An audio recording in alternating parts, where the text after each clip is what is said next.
स्मृतापि तरुणातपं करुणया हरन्ति नृणाम् अभङ्गुरतनुत्विषां वलयिताशतैर्विद्युतां कलिन्दगिरिनन्दिनी तटसुरद्रुमालम्बिनी मदीयमतिचुम्बिनी भवतु कापि कादम्बिनी।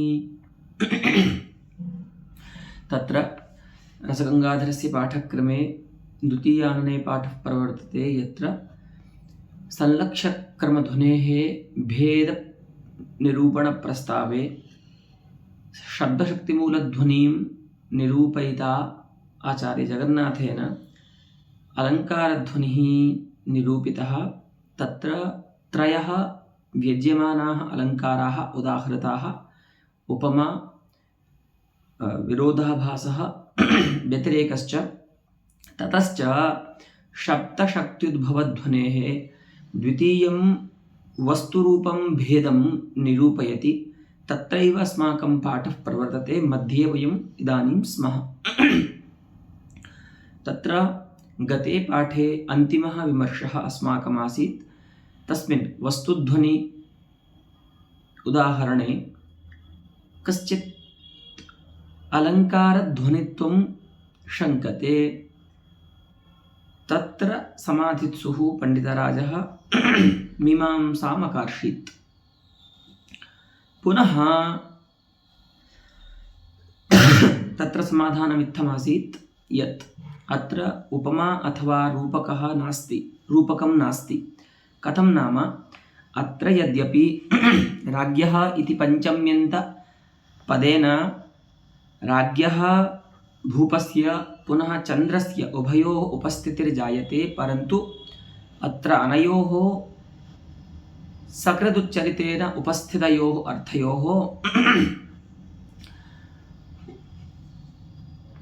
आच्छाद्याच्छादकभावः अस्ति। यतः युगपदुल्लासः द्वयोः नास्त्यतः युगपद् अनुल्लसितयोः अर्थयोः उपमानोपमेयभावः भेदापोहो वा न भवितुमर्हति, येन अत्र उपमालङ्कारध्वनिः रूपकालङ्कारध्वनिर्वा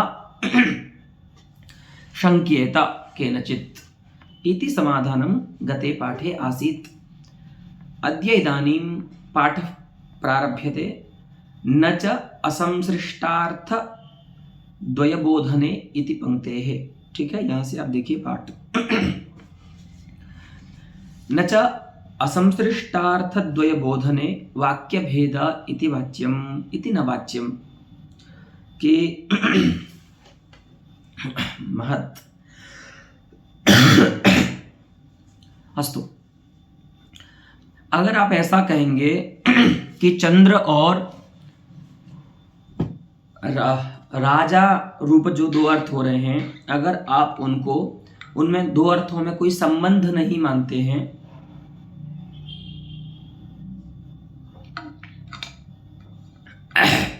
तो आप क्या हो जाएगा, वाक्य का दोष होता है यह कि यदि कोई वाक्य असंबद्धार्थ दो अर्थों का बोध कराए, ठीक है, किसी भी व्यापार से, ठीक है, लेकिन असंबद्ध दो अर्थों का अगर कोई वाक्य बोध करा रहा है तो उस वाक्य जन्य बोध में अप्रामाण्य आ जाएगा। ठीक है, ऐसा नियम है। और एक नियम ये भी है, सकृदुच्चरित शब्दः सकृदेवार्थं गमयति। अगर कोई शब्द का उच्चारण एक बार किया गया है तो वो एक ही अर्थ को उपस्थित कराएगा, एक ही अर्थ का बोध कराएगा। लेकिन आप क्या कर रहे हो, आपने कोई संबंध तो मानने से मना कर दिया है कि यहाँ पर चंद्र और राजरूपार्थ में उपमानोपमेय भाव नहीं मान सकते, अर्थात हम उनमें साधर्म्य भी नहीं मान सकते और अभेद भी नहीं मान सकते। तो बिना किसी संबंध विशेष की कल्पना के अगर आप दो अर्थ एक वाक्य से मानते हैं तो ये उचित नहीं है। तो आपको क्या करना होगा, वाक्य भेद की कल्पना करनी होगी, है ना, क्योंकि असंसृष्टार्थ द्वय का बोध करा रहा है ये वाक्य। आपने संबंध तो कोई माना नहीं। संसृष्टार्थ माने ऐसे दो अर्थ जिनका कोई संबंध है। संश्लिष्ट माने संबद्ध, जुड़े हुए, और असंश्लिष्ट माने जो जुड़े हुए नहीं है, अर्थात जिनमें कोई संबंध नहीं है। असंबद्ध जो दो अर्थ हैं, अगर ऐसे दो अर्थों का ये वाक्य बोध कराएगा, राज्ञो मत प्रतिकूलान में महद भयम उपस्थितम, तो क्या होगा? वाक्य भेद मानना होगा। तो पंडित राज कहते हैं न वाच्यम, ऐसा भी नहीं कहना चाहिए कि यहाँ पर आपको वाक्य भेद मानना पड़ेगा। क्यों? क्योंकि तुल्य कक्षतया द्वयोः असंसृष्टयोः अर्थयोः प्रतिपिपाद इषितत्वे एव तस्य अभ्युपगमात्, वाक्य भेदस्य अभ्युपगमात् नाम स्वीकारात्। वाक्य भेद वही माना जाता है जहां पर तुल्य कक्षा के दो अर्थ, दो असंश्लिष्ट अर्थों का बोध कराना इष्ट हो। ठीक है, प्रत्युपसर्ग पूर्वक पद धातु है, उससे निच प्रत्यय करेंगे पहले, तो पादी ऐसा धातु बनेगी, तो पादयति ऐसा रूप बनेगा, प्रतिपादयति, है ना, अर्थात निरूपण करता है। उसी प्रत्युपसर्ग पूर्वक पादी माने निजंत पद धातु से इच्छार्थ में सन प्रत्यय करेंगे पहले, तो बनेगा प्रतिपिपादयिषा, है ना, और उससे करेंगे फिर त प्रत्यय, तो बनेगा प्रतिपिपादयिषितम, अर्थात प्रतिपादयितुम इष्टम। ठीक है, ध्यान रखना, प्रत्युपसर्ग पूर्वक पद धातु, निच प्रत्यय, सन प्रत्यय, त प्रत्यय, तो क्या बन गया? प्रतिपिपादयिषितम, अर्थात प्रतिपादन करने के लिए जो इष्ट है, ऐसे पदार्थ को कहेंगे प्रतिपिपादयिषितम तत्वम। फिर वहां पर भावार्थ में त्व प्रत्यय हुआ है। ठीक है, तो कितने प्रत्यय हो गए देखिए, तो बनेगा प्रतिपिपादयिषितत्वे, प्रतिपादन करना इष्ट होवे। किसका? अर्थयोः, किम भूतयोः द्वयोः, तो असंसृष्टयोः अर्थयोः। तो वो तो यहां पर भी है, लेकिन यहां पर क्या है? दोनों अर्थ जो हैं वो प्रतिपिपादयिषित तो हैं। कवि उनका ज्ञान तो कराना चाहता है, लेकिन तुल्य कक्षा में उनका ज्ञान नहीं होगा, समान कोटिक नहीं है। तुल्य कक्षा माने दोनों एक साथ रहें, एक ही कक्षा के दोनों अर्थ होवे, ऐसा नहीं हो रहा है, क्योंकि यहां पर तो एक आच्छादक कक्षा में है और एक आच्छाद्य कोटि में है। ठीक है, तो दोनों की कक्षाएं भिन्न हैं। ठीक है, तो इसीलिए गोप्य गोपक भाव से प्रस्तुत जो दो अर्थ हैं उनको हम समान कक्षा या तुल्य कक्षा वाले नहीं कह सकते। तो भैया वाक्य भेद तभी माना जाता है किसी वाक्य में जब वह वाक्य दो ऐसे असंबद्ध अर्थों का बोध कराए जो तुल्य कक्षा के हैं। लेकिन यहाँ पर तो चंद्र और राजरूप जो अर्थ हैं वह आच्छाद्य और आच्छादक कोटि में होने के कारण समान कक्षा वाले नहीं हैं, तुल्य कक्षा वाले नहीं हैं। श्री हरि। तो तुल्य कक्षा वाले जो होते हैं उन्हीं तुल्य कक्षा वाले दो असंबद्ध अर्थों के प्रतिपिपादयिषित होने पर वाक्य भेद का स्वीकार किया जाता है। ठीक है, लेकिन क्या बोलते हैं? एह तू राज्ञो मत प्रतिकूलान में इत्यस्मिन् वाक्ये तु, यह माने अत्र, अस्मिन् वाक्ये, अत्र वस्तु ध्वनेः उदाहरणतया अवसिते वाक्ये आच्छादक प्रतीति समये आच्छाद्य अप्रतीति ही। लेकिन यहाँ पर क्या होता है देखिए, जिस समय आपको आच्छादक अर्थ की प्रतीति हो रही है, आच्छादक अर्थ कौन है? तो राजरूपार्थ जो है, जो वो पथिक ऐसा बोल रहा है ना कि राजा का मैंने कोई अपराध कुछ कर दिया होगा, तो उस राजा के प्रतिकूलता से, प्रतिकूल्य के कारण मेरा बहुत भय उपस्थित हो रहा है, मुझे बहुत डर लग रहा है। तो वो जो राजन प्रातिपदिक का राजा ऐसा भूप जो अर्थ किया गया वह आच्छादक अर्थ है, और उस समय उससे चंद्र रूपार्थ की उपस्थिति नहीं होती। ठीक है, तो आच्छादक प्रतीति समये आच्छाद्यस्य अप्रतीति ही, समास कर दिया है आच्छाद्या प्रतीति, ऐसा षष्ठी समास करेंगे। तो आच्छादक राजरूपार्थ के समय चंद्र रूप जो आच्छाद्य गोप्य अर्थ है उसकी प्रतीति नहीं होती, और आच्छाद्य प्रतीतौ सत्याम, और जब चंद्र रूपार्थ की प्रतीति होती है पंचम्यंतराज्ञः इस पद से, तब आच्छादकस्य न्यक भावः, तो वहां पर आच्छादक जो है वो तिरोहित हो जाता है, न्यकृत हो जाता है, अर्थात समाप्त हो जाता है। अर्थात चंद्र रूपार्थ की उपस्थिति के काल में राजरूपार्थ की प्रतीति नहीं होती है। ठीक है। तो ये कैसे तुल्य कक्षा वाले कहे जाएंगे बताइए? इसीलिए न्यग्भाव एव इति नास्ति तुल्य कक्षता, इसीलिए इनकी तुल्य कक्षता नहीं है। अरे भाई, भले असंबद्ध अर्थ हो, लेकिन वाक्य भेद तो आप तब मानोगे ना जब कोई वाक्य एक साथ एक ही कोटि में रहने वाले दो अर्थों का ज्ञान एक साथ और असंबद्ध अर्थों का ज्ञान करा दे। लेकिन ये वाक्य तो ऐसा नहीं है।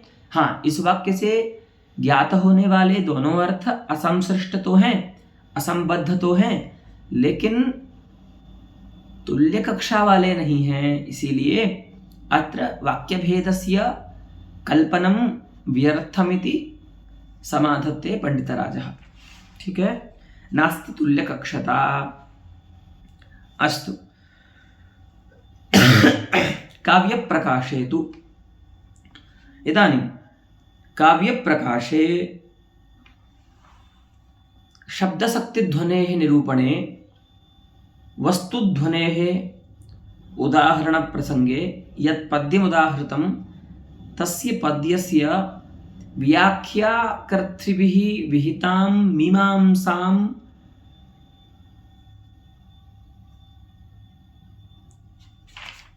निराकरिष्णुः पंडितराजः अत्र एनं ग्रंथम करोति। अस्तु, उसका खंडन करने के लिए बोल रहे हैं पंडितराज। देखिए,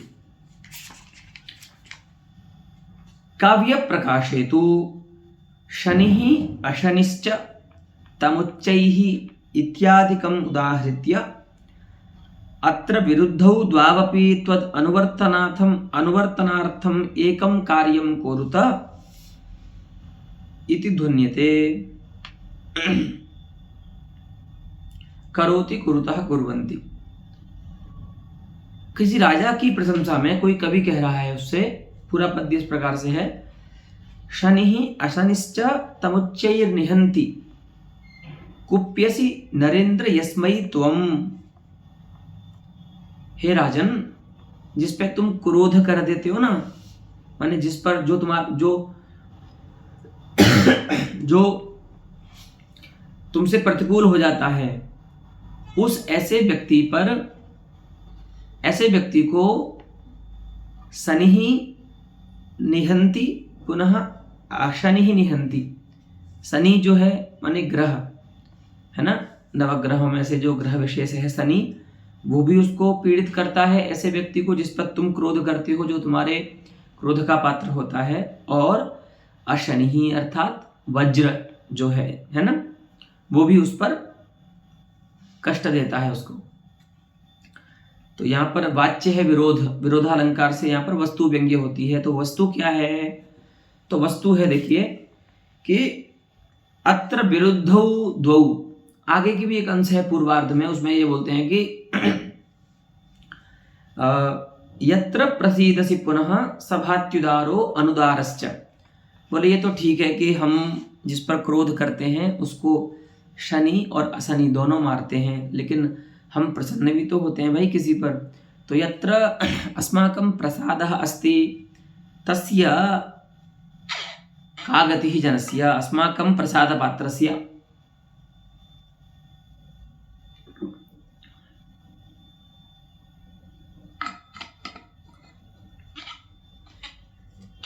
जहां पर हम प्रसन्न होते हैं ऐसे व्यक्ति की क्या गति होती है? तो बोलते हैं कि यत्र प्रसीदसि, जहां पर तुम प्रसन्न होते हो वह व्यक्ति तो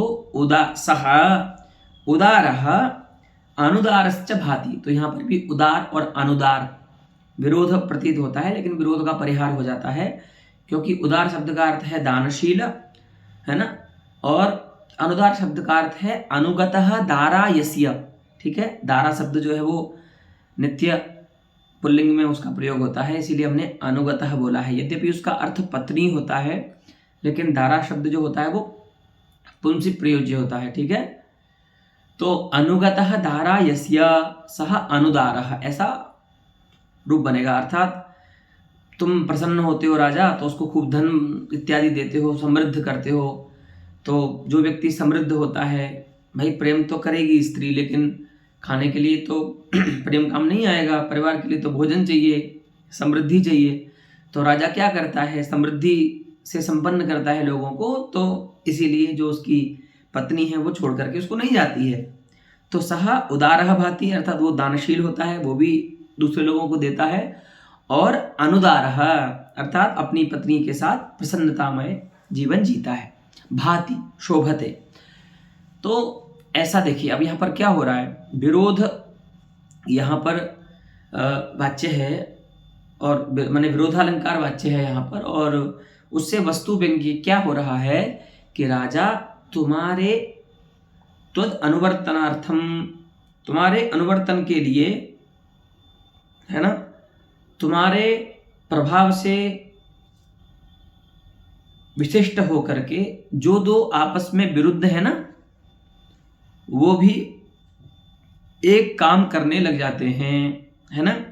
वस्तुतः क्या होता है, दो विरोधियों की समान कार्य में प्रवृत्ति नहीं देखी जाती, इसीलिए तो विरोध है उनका, है ना।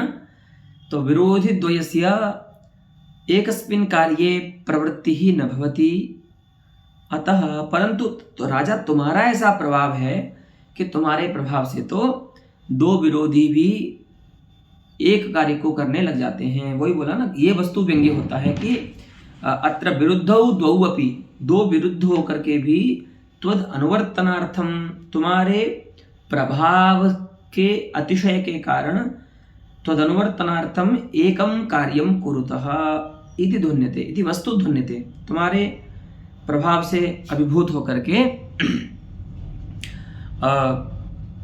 एक कार्य करने लगते हैं दो विरोधी भी, ऐसा वस्तु व्यंग्य होता है, ऐसा काव्य प्रकाशकार का वहां पर कथन है, ठीक है।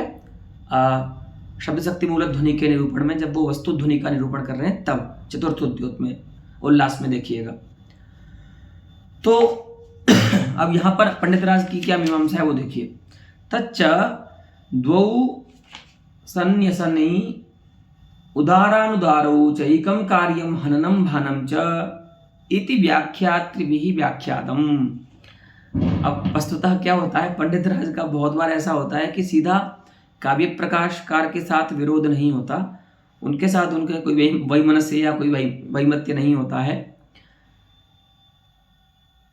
पंडित राज को जो समस्या है वो उनके टीकाकारों से है।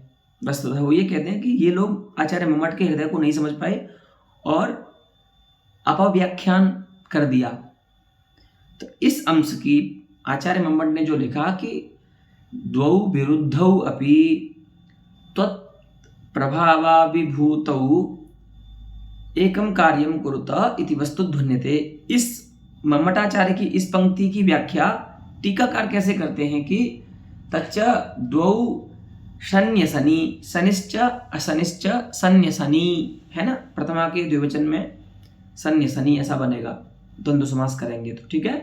सन्यसनी और कैसे हैं, उदारानुदारो च एकम कार्यम, तो सनी और असनी का एक कार्य क्या है कि वो एक ही व्यक्ति को मारने लगते हैं, हननम, जिसपे तुम क्रोध करते हो। और उदार और अनुदार का क्या कार्य है, तो भानम, भाति बोला ना, तो भानम कार्यम एकम कार्यम अस्ति। तो ऐसे दोनों के कार्य, ऐसी व्याख्या कौन करता है, टीकाकार। लेकिन यहीं पर समस्या है, पंडित राज को क्या बोलते हैं देखिए, तत्र शन्यशन्यो वहां पर सनी और असनी, तत्कर्तृक जो हनन क्रिया है उस हनन क्रिया की कर्तृता सिद्ध है, अर्थात कर्तृत्वेन हनन क्रिया में शनि और असनि इन दोनों का अन्वय उपपन्न है, कोई समस्या नहीं है। आचार्य मम्मट जो बोल रहे हैं वो ठीक है।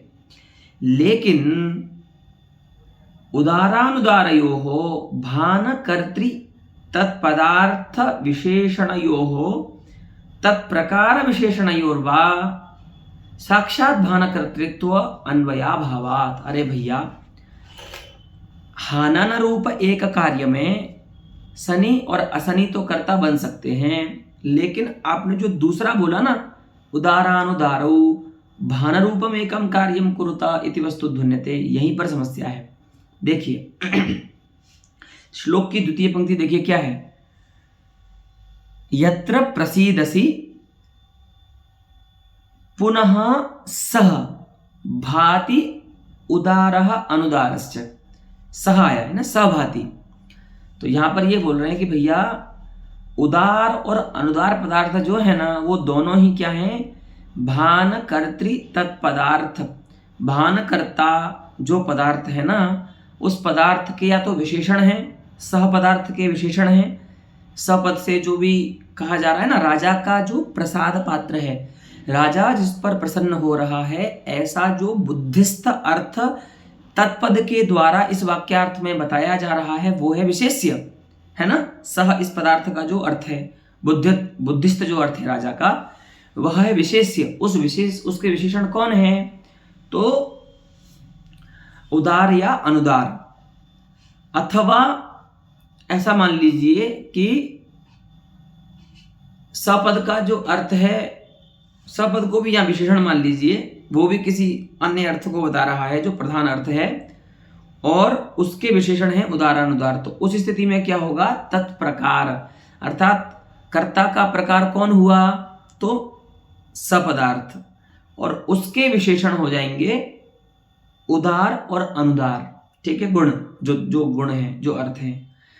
तो दोनों स्थिति में या तो कर्ता के साक्षात विशेषण बन रहे हैं ये, या फिर भानक क्रिया का जो कर्ता है उसका जो विशेषण है उसमें विशेषण है, अर्थात भानक क्रिया कर्तृ प्रकार विशेषणे इमे स्तः। ठीक है, भानक क्रिया की कर्तृता उदारानुदार में नहीं आ रही है, जो व्याख्याकारों ने व्याख्या की है। सनी असनी में तो हननक क्रिया की कर्तृता आ रही है, परंतु भानक क्रियायाः कर्तृत्वम् उदारानुदारयोः न संपद्यते। कथं नाम, उदारानुदारौ अत्र विशेषणत्वेन, कर्तृविशेषणत्वेन अथवा कर्तृप्रकार विशेषणत्वेन उपात्तौ स्तः। ये यहाँ पर दोनों पदार्थ कर्ता के विशेषण के विशेषण अथवा कर्ता के विशेषण के रूप में उपात्त हैं, गृहीत हैं। इसीलिए भानक क्रिया कर्तृता इनकी अनुपपन्न होने के कारण कथम एक कार्यकारित्वं संगतम स्यात्। उदारानुदार में जो एक कार्यकारिता का की संगति आप जो कर रहे हो आचार्य मम्मट की पंक्ति को लेकर के व्याख्या में, वो कैसे सिद्ध होगी, क्योंकि इनमें तो क्रियाकारिता ही बाधित है। विशेषण का जो अन्वय होता है वो क्रिया में नहीं होता है। विशेषण का अन्वय तो पहले कर्ता में होगा जो उसका विशेष्य है, फिर उसका अन्वय क्रिया में होगा ना। तो वही बोल रहे हैं कि है ना,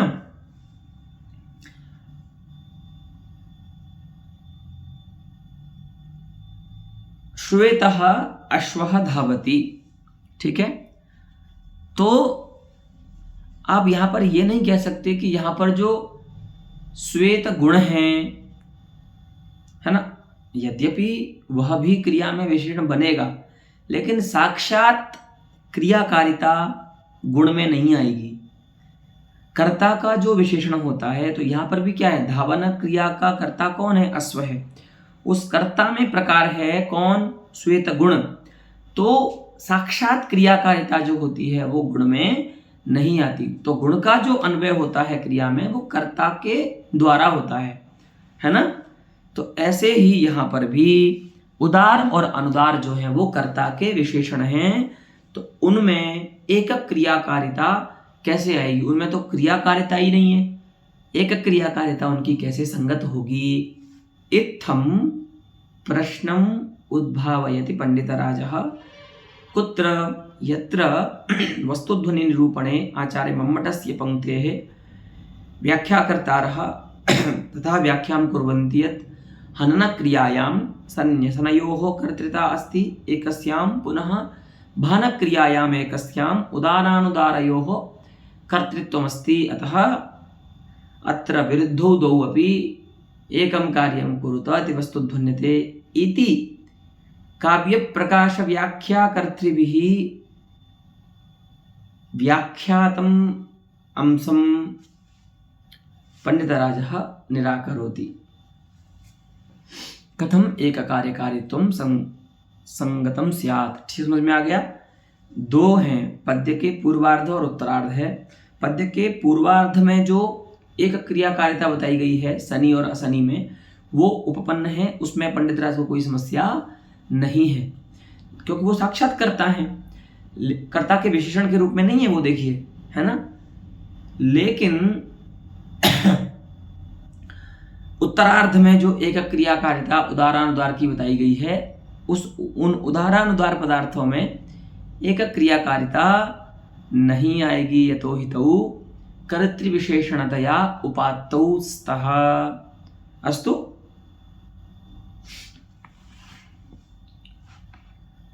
अतो विरुद्धौ द्वौ इत्यादि प्रथमार्ध विषयम्। इसीलिए अब आप सुन लीजिए, व्याख्याकारों को बोल रहे हैं, काव्य प्रकाशकार के जो व्याख्याकार हैं उनको, कि काव्य प्रकाशकार का जो अभिप्राय है वो यही है कि पद्य की पूर्वार्ध से ही यह वस्तु व्यंग्य होगा कि अत्र विरुद्धौ द्वावपि त्वदनुवर्तनार्थम एकम कार्यम कुरुतः। यह जो वस्तु है वो केवल पद्य के पूर्वार्ध से ही व्यंग्य होगा, क्योंकि पद्य के उत्तरार्ध में तो एक क्रियाकारिता उदारानुदार जो दो विरुद्ध पदार्थ हैं उनकी संभव नहीं है। द्वितीयार्धे तो विरोधाभास एव, वहां पर तो विरोधाभासी अलंकार होगा। ठीक है। इस प्रकार से पंडितराज एक समाधान देते हैं और इस स्थल में जो टीका है काव्य प्रकाश की उसका खंडन करते हैं। अब आप इसमें एक और चीज देख सकते हैं, एक तरह से ये गृह कार्य के रूप में है कि बहुत बार ऐसा आया है, अभी तक हमने जो पाठ किया है प्रथमानंद का और द्वितीयानंद का, जिसमें या तो अप्पय दीक्षिताचार्य का, या तो काव्य प्रकाशकार का, या तो काव्य प्रकाशकार के टीकाकारों का पंडितराज खंडन करते हैं। तो अब आपका काम ये है, जो भी पाठक हैं, कि काव्य प्रकाश के मूल का खंडन करेंगे तब तो आपको पता ही है, लेकिन काव्य प्रकाश की अनेक टीकाएं हैं क्योंकि, तो काव्य प्रकाश के किस टीकाकार ने इस प्रकार की व्याख्या की है, ऐसा आपको देखना चाहिए। उससे क्या होता है, और भी जो संबद्ध प्रमेय होते हैं उनका आपको अवगति होती है। अतः इदं भवद्भिः सर्वैः विधेयमस्ति। अस्तु। यत्र पंडितराजः ग्रंथविशेषं व्याख्याकर्तॄणां ग्रंथविशेषम् उदाहरति खंडनीयपक्षतया तमंसं भवन्तः पश्यन्तु। अस्तु। तो बोलते हैं द्वितीयार्ध में तो केवल विरोधाभास अलंकार ही रहेगा व्यंग्य, वहां पर वस्तु उस अंश से वस्तु व्यंग्य नहीं होगा। इत्थम एकम समाधानं प्रस्तौति। पुनः किं कथयति, कर्तर्यभेदेन अन्वयमात्रेण कुरुत इत्यस्य उपपत्तिः। अब कह रहे हैं पंडिता, देखो पहले खंडन कर दिया, अब उसी बात का मंडन कर रहे हैं अपने आप। ठीक है, कि हाँ, अगर आप ऐसा कहोगे कि उदार और अनुदार जो है ना वो विशेषण नहीं है, औदार्य और अनुदारता जो है वो विशेषण है ना अर्थ। तो वस्तुतः क्या है, उदार पदार्थ जो है औदार्यवान, उदारतावान, अथवा अनुदार पदार्थ जो है अनुदारतावान, उनका अभेदेन अन्वय होगा कर्ता के साथ। तत्पदार्थ जो है ना बुद्धिस्त पदार्थ, सह इस पद का जो अर्थ है ना तत्पदार्थ, उस कर्ता में उदारतावत्व का, उदारतावदर्थ का और अनुदारतावदर्थ का अभेदेन अन्वय होगा। तो कैसा शब्दबोध होगा, उदारतावद भिन्नः अनुदारतावद भिन्नश्च तत्पदार्थः, है ना, ऐसा अन्वय होगा। तो अगर आप अभेदेन अन्वय करेंगे कर्ता में, तब तो वो कर्ता से भिन्न नहीं रहा, कर्ता ही बन गया, उदार अनुदार पद भी। तो ऐसी स्थिति में ये बात माने एक क्रियाकारिता जो है वो उदारानुदार में भी आ सकती है, क्योंकि उदारानुदार पदार्थ कर्ता से भिन्न नहीं है। अभेदेन उदार पदार्थ का अनुदार पदार्थ का जो अन्वय होता है वह अभेदेन किसमें होगा? कर्ता में होगा। बुद्धिस्थ जो तत्पदार्थ करता है उसमें अन्वय होगा। इसीलिए अभेद संबंध से चूंकि अन्वय की योग्यता है उदार पदार्थ और अनुदार पदार्थ में, इसीलिए एकक क्रियाकारिता जो है वो उदार और अनुदार पदार्थ की भी सिद्ध हो जाती है। अब आप उनको गुणपरक मत मानिए, है ना। समस्या कब आ रही थी? जब हम उनको कर्ता के विशेषण के रूप में मान रहे थे, है ना। विशेषण का तो कभी भी अभेद संबंध से अन्वय नहीं होता है ना। तो यहाँ पर हम क्या मानेंगे, क्योंकि समानाधिकरण्य है ना, उदारः सः, ऐसा है ना। तो अब समानाधिकरण्य है तो अभेद संबंध से अन्वय होगा ना। निपातातिरिक्त नामार्थयोः अभेदातिरिक्त संबंध अभित्पन्नः, ऐसा आपको नियम बताया है। तो अभेद संबंध से चूंकि अन्वय हो रहा है, इसीलिए उदार पदार्थ और अनुदार पदार्थ जो हैं उनमें एक क्रियाकारिता आ जाएगी, उसकी उपपत्ति हो जाएगी। अगर आप ऐसा कहते हैं इति चेत् अस्तु, फिर तो ठीक है। अब देखो पहले कितनी विलक्षण शैली है पंडित राज की। इसमें फिर हमको ऐसा लगता है कई बार कि क्या ये अपनी बात का विरोध कर रहे हैं क्या जो इन्होंने पहले बोला है, लेकिन ये एक तरह से शैली है ना।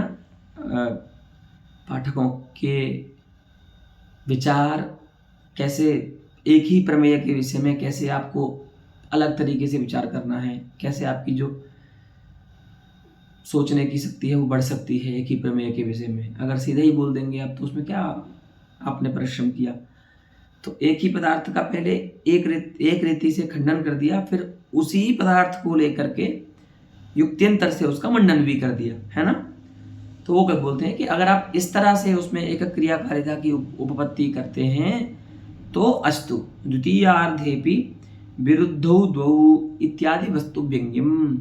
हाँ, अगर आप ऐसा करेंगे तो द्वितीयार्ध जो है पद्य का उसमें भी उससे भी वस्तु व्यंग्य होने लगेगा। अभी तक क्या बोल रहे थे?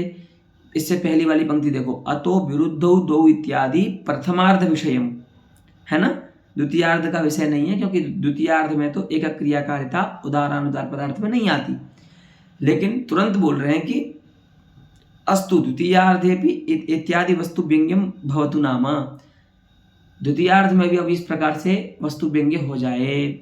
बस एक समस्या यहाँ पर ये आएगी कि अगर आप द्वितीयार्ध से भी इस वस्तु को व्यंग्य मानोगे तो ये वस्तु शुद्ध व्यंग्य नहीं होगा। क्यों भाई? तो ये बोल रहे हैं कि विरोधाभास अलंकार जो है उससे मिश्रित होकर के, उससे संबलित होकर के व्यंग्य होगा, है ना। तो संकीर्ण हो जाएगा, थोड़ा मिल जाएगा इस वस्तु में, थोड़ा अलंकार की भी एक झलक आएगी, शुद्ध व्यंग्य नहीं होगा, यही कहते हैं।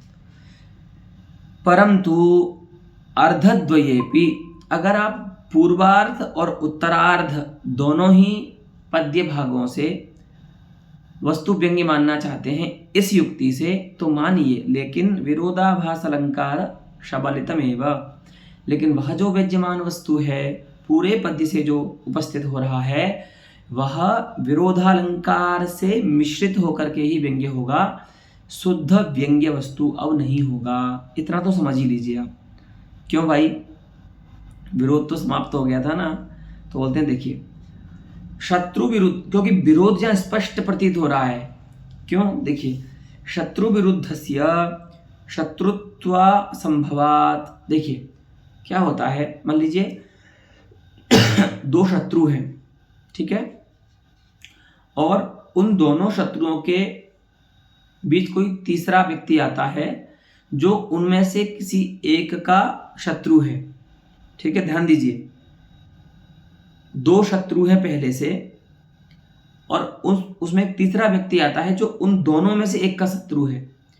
तो वो जिसका शत्रु नहीं है उन दोनों में से, वो व्यक्ति जिसका शत्रु नहीं है उसका वो मित्र हो जाएगा। ऐसे बोलते हैं ना, शत्रु का शत्रु मित्र होता है, वही बोले शत्रु विरुद्धस्य शत्रुत्व असंभवात। शत्रु विरुद्ध जो व्यक्ति होता है उसमें शत्रुता नहीं होती।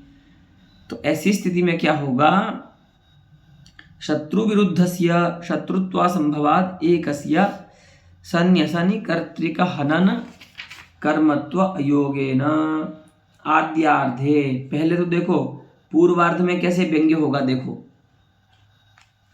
विरोध कैसे व्यंग्य होगा कि शनि अशनि में जो विरोध हो रहा था उसका तो आपने परिहार कर लिया कि एक को तो बना दिया आपने शनि माने ग्रह विशेष और अशनि माने वज्र।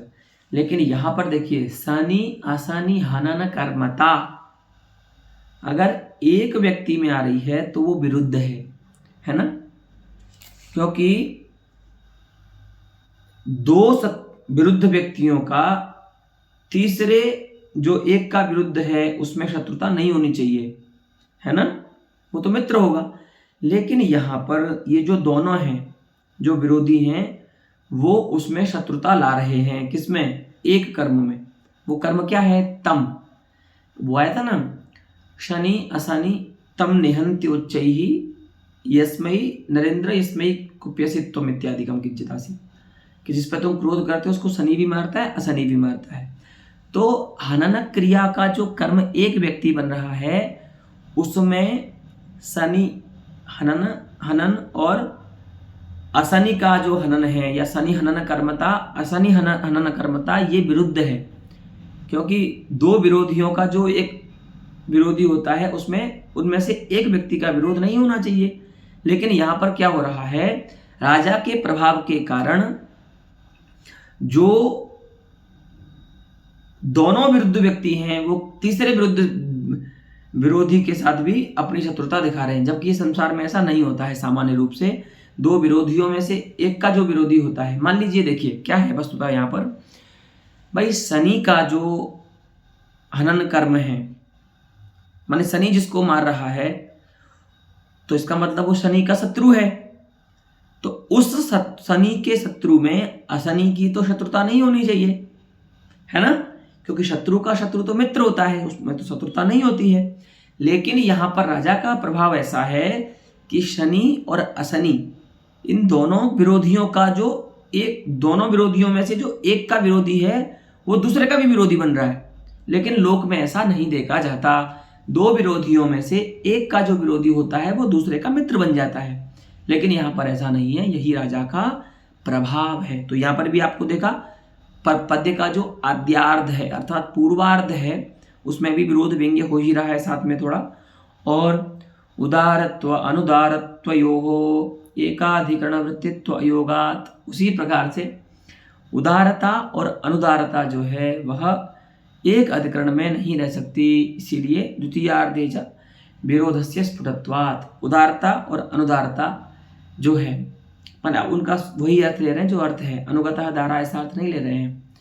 तो उदारता माने दानशीलता और अनुदारता माने दानशीलता का अभाव, यह दोनों एक अधिकरण में नहीं रह सकती, है ना। एकाधिकरण वृत्तित्वस्य अयोगात्, है ना, एक अधिकरण में नहीं रहने के कारण द्वितीयार्धे च विरोधः स्फुटः विरोधस्य स्फुटत्वात्, अर्थात पद्य के पूर्वार्ध में भी विरोध व्यंग्य हो रहा है थोड़ा और उत्तरार्ध में भी विरोध रहता है। इसीलिए यहाँ पर अगर आपको यह वस्तु व्यंग्य मानना भी है कि दो विरुद्ध भी आपके अनुवर्तन करने के लिए आपके प्रभाव से अभिभूत होकर के एक कार्य कर रहे हैं, है ना, तो इस प्रकार का जो वस्तु है वह शुद्ध व्यंग्य नहीं होगा, वह तो विरोधालंकार से संबलित होकर के ही व्यंग्य होगा। अस्तु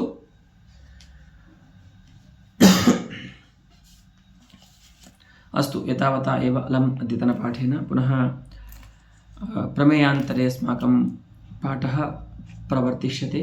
धन्यवादस्तावत्।